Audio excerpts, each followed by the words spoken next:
پیامبر علیه السلام میگویند که کلکم راع و کلکم مسئول عن رعیته.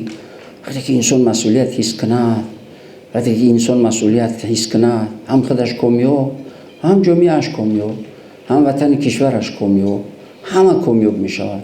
لیکن همه بدبختی در آنمون چی هست؟ بی‌طرفی.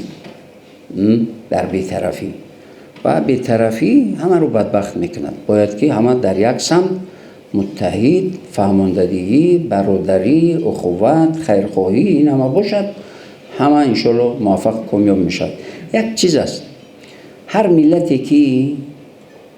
ملتی که سرجم باشد، متحد باشد، هیچ دشمن کاری کرده نمیتواند.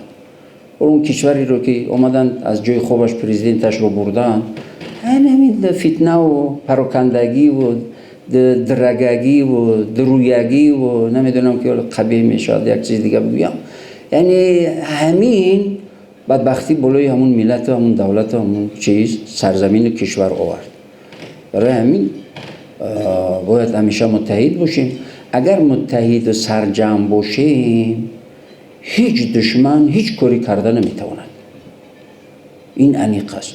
این رو حیات، تجربه، زندگی، تاریخ، بشریت، انسانیت اثبات کردگی است.